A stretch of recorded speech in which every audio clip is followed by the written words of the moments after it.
इस वक्त की दोस्तों तमाम बेहद ही बड़ी खबरें, मुख्य समाचार सामने निकल के आ रहे हैं, जहां पर एक एक करके चलेंगे फटाफट करके सभी बड़ी खबरों को विस्तार से आगे इसी वीडियो में जानेंगे। दोस्तों लगातार हमारे साथ बने रहिएगा, खबरों की तरफ बढ़ते हैं। उससे पहले दोस्तों अगर आप लोग चैनल पर नए हैं तो चैनल को सब्सक्राइब करके घंटी के आइकन को जरूर ही दबाइएगा, और अगर आप लोगों को आगे ये वीडियो पसंद आए तो एक प्यार वाला लाइक वीडियो को जरूर ही कीजिएगा। पहली और सबसे बड़ी खबर आप लोगों को बताते चले, राहुल गांधी का बड़ा बयान, अगर गुजरात में हमारा 5% वोट और बढ़ जाए तो कांग्रेस की सरकार आ जाएगी।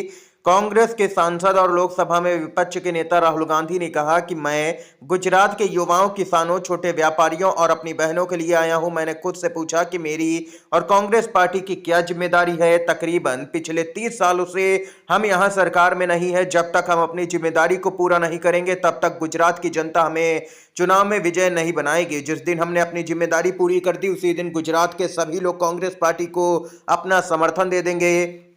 राहुल गांधी ने आगे कहा कि गुजरात में विपक्ष के पास में 40% का वोट है। आप कहीं भी प्रदेश में दो लोगों को खड़ा कर देंगे तो उसमें से एक बीजेपी और दूसरा कांग्रेस का निकलेगा। अगर गुजरात में हमारा 5% वोट और बढ़ जाए तो कांग्रेस की सरकार आ जाएगी गुजरात में। तेलंगाना में हमने 22% वोट बढ़ाया, यहां तो सिर्फ 5% की ही जरूरत है। ये यहां पर दोस्तों कहना है नेता विपक्ष राहुल गांधी का। इतना ही नहीं, उन्होंने कहा कि हमारी ही पार्टी में बीजेपी से मिले हुए नेता मौजूद हैं और समय आने पर 30 से 40 नेताओं को पार्टी से बर्खास्त किया जाएगा। मैं इससे भी पीछे नहीं हटूंगा।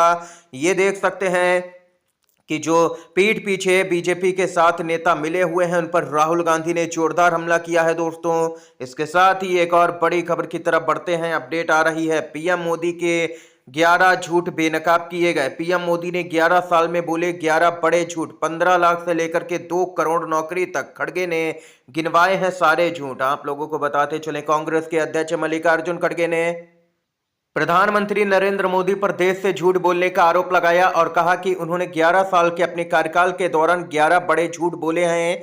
बताते चलें आप लोगों को, एक कार्यक्रम को संबोधित करते हुए खड़गे ने मोदी पर वादे पूरे नहीं करने का आरोप लगाया। बताते चले यहां पर दोस्तों कि कांग्रेस के अध्यक्ष ने आरोप लगाया कि 11 साल में मोदी ने छोटे नहीं 11 बड़े झूठ बोले। पहला झूठ, विदेश से काला धन लाना और लोगों के बैंक खातों में 15-15 लाख रुपए डालना। दूसरा झूठ, हर साल 2 करोड़ नौकरियां पैदा करना। लेकिन मुझे आप भी यहां पर पता नहीं कि हमारे युवा उनका समर्थन आखिर क्यों करते हैं। क्या वे जाति, धर्म या आचरण के आधार पर ऐसा करते हैं? मुझे समझ में नहीं आता कि बीजेपी चुनाव कैसे जीत जाती है आखिर, क्योंकि जनता उनके खिलाफ में है। कोई भी काम कर नहीं रहे हैं, वादे पूरे कर नहीं रहे, लेकिन चुनाव जब आता है तो पीएम मोदी आखिर कैसे जीत जाते हैं, यही सबसे बड़ा सवाल है। खड़गे ने यहां पर कई और आरोप भी लगाए हैं। तीसरा झूठ, पेट्रोल और डीजल की कीमतों को कम करने का वादा किया था जो वास्तव में 40 से 50% तक बढ़ गई। चौथा, 2022 तक गंगा की सफाई का दावा किया गया, वो भी जुमला निकला। पांचवा, यहां पर मेक इन इंडिया पहल के तहत विनिर्माण क्षेत्र में लाखों नौकरियां पैदा करना, वो भी जुमला निकला। 2022 तक सभी भारतीयों के लिए पक्के मकान उपलब्ध कराना, वो भी जुमला निकला। और सातवां, किसानों की आय दोगुनी करना, वो भी जुमला ही निकला। एक के बाद एक यहां पर पीएम मोदी के जुमले गिनाए गए हैं खड़गे की तरफ से। दोस्तों लिस्ट काफी लंबी है। इसके साथ ही आप लोग भी कमेंट बॉक्स में अपनी राय जो भी हो बताइएगा। इसके साथ ही दोस्तों अगली अपडेट की तरफ बढ़ते हैं। कांग्रेस पार्टी ने किया ट्वीट और कहा कि गृह मंत्री अमित शाह के आदेश के बाद मणिपुर में रास्ते खोले गए। रास्ते खुलते ही मणिपुर में एक बार फिर हिंसा भड़क गई। हिंसा में एक युवक के मारे जाने की खबर है, वहीं बड़ी संख्या में लोग घायल हैं। मोदी सरकार ने करीब 2 साल तक मणिपुर को अपने हाल पर छोड़ दिया था। आखिरकार विपक्ष के अविश्वास प्रस्ताव के दबाव में आकर के राज्य की बीजेपी सरकार को बर्खास्त किया गया और अब अमित शाह को मजबूरन मणिपुर की ओर देखना पड़ रहा है। लेकिन सरकार ने इतनी देर कर दी कि अब हालात उसके काबू में ही नहीं हैं। कांग्रेस ने आगे कहा कि हमारी अपील है कि मणिपुर के लोग शांति बनाए रखें। राज्य को अब इस हिंसा के बुरे दौर से आगे बढ़ना होगा। ये यहां पर दोस्तों देख सकते हैं कि एक और नाकामी सामने निकल के आई है केंद्र सरकार की। मणिपुर में राष्ट्रपति शासन लागू है। इसके साथ ही दोस्तों जो अगली बड़ी अपडेट आ रही है बताते चलें। तमिलनाडु के मुख्यमंत्री एम.के. स्टालिन ने लोकसभा सीटें घटने वाला डर पंजाब और बंगाल तक बढ़ाया है। मोदी सरकार की मुश्किलें बढ़ी, चेन्नई में बुला लिए हैं 7 राज्यों के मुख्यमंत्री। तमिलनाडु के मुख्यमंत्री एम.के. स्टालिन ने जनगणना आधारित परिसीमन के खिलाफ एक बार फिर से जोरदार आवाज उठाई है। उन्होंने परिसीमन से लोकसभा सीटें घटने का डर पश्चिम बंगाल, उड़ीसा, पंजाब समेत 7 राज्यों तक बढ़ा दिया है। दोस्तों बताते चले कि स्टालिन ने बंगाल के सीएम ममता बनर्जी और भाजपा शासित उड़ीसा के मोहन मांझी सहित 7 अन्य मुख्यमंत्रियों को चेन्नई बुलाया है। बड़ी मीटिंग के लिए उन्होंने केंद्र की ओर से प्रस्तावित परिसीमन अभ्यास के खिलाफ में राजनीतिक दलों की संयुक्त कार्रवाई समिति में शामिल होने की अपील की। उन्होंने केरल के पिनराई विजयन, कर्नाटक के सिद्धारमैया, आंध्र प्रदेश के चंद्रबाबू नायडू, तेलंगाना के रेवंत रेड्डी, पुडुचेरी के रंगास्वामी को भी बुलावा भेजा है। 22 मार्च को चेन्नई में इस मामले पर बड़ी बैठक होगी, जहां पर मिलजुल करके रणनीति तैयार की जाएगी। सभी मुख्यमंत्रियों की तरफ से जानकारी के लिए बताते चलें कि तमिलनाडु के सीएम स्टालिन ने इन 7 राज्यों के दूसरे राजनीतिक दलों के सीनियर नेताओं को भी आमंत्रित किया है। उन्होंने एक्स पर कहा कि परिसीमन संघवाद पर खुला हमला है, जो जनसंख्या नियंत्रण सुनिश्चित करने वाले राज्यों की आवाज संसद में दबाने का काम करेगा। यह उन्हें दंड देने जैसा है। हम इस लोकतांत्रिक अन्याय को बर्दाश्त नहीं करेंगे। किसी भी कीमत पर मोर्चा खोल दिया गया है कई राज्यों के मुख्यमंत्रियों की तरफ से मोदी सरकार के खिलाफ में।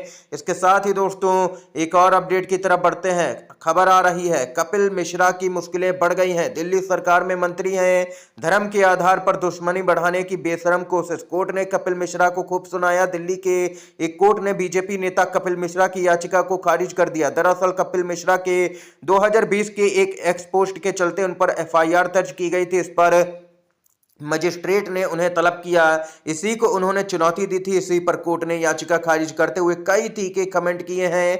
कोर्ट ने कहा कि कपिल मिश्रा ने अपने बयानों में नफरत फैलाने के लिए पाकिस्तान शब्द बहुत ही कुशलता से इस्तेमाल किया है। वो चुनाव अभियान में होने वाले सांप्रदायिक ध्रुवीकरण के प्रति बेपरवाह थे, ताकि सिर्फ वोट हासिल किए जा सके। उनको यहाँ पर कोई भी छूट मिलने वाली नहीं है। बड़ी कार्रवाई हो सकती है कोर्ट की तरफ से दिल्ली सरकार में कानून मंत्री कपिल मिश्रा पर। दोस्तों इसके साथ ही जो अगली बड़ी खबर आ रही है बताते चलें।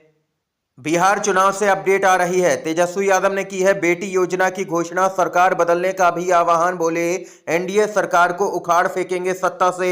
बिहार विधानसभा में विपक्ष के नेता तेजस्वी यादव ने बेटी योजना की घोषणा की है। अंतर्राष्ट्रीय महिला दिवस पर पटना में आयोजित एक कार्यक्रम में उन्होंने इसकी घोषणा की। उन्होंने कहा कि बेटी योजना एक ऐसी योजना होगी जो माई बहन मान योजना से अलग होगी।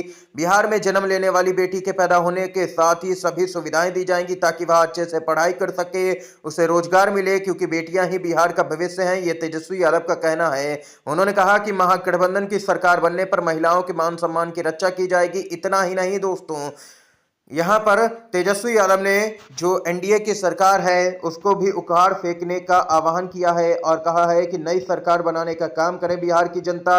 अब थकी हारी सरकार नहीं चाहिए बिहार को। यहां पर नीतीश कुमार की विदाई होने जा रही है, यह भी दावा किया गया है तेजस्वी यादव की तरफ से। दोस्तों तेजस्वी यादव ने पहले भी माई बहन मान योजना का ऐलान करते हुए कहा था कि अगर महागठबंधन की सरकार आई तो यहां पर महिलाओं को 2500 रुपए हर महीने दिए जाएंगे, जो कि एक बड़ा मास्टर स्ट्रोक माना जा रहा है। दोस्तों इस समय की तमाम बड़ी खबरें थी, मुख्य समाचार थे, हमने आप तक पहुंचाए। दोस्तों वीडियो अगर पसंद आया हो तो लाइक कीजिएगा, शेयर कीजिएगा। आप सभी का धन्यवाद।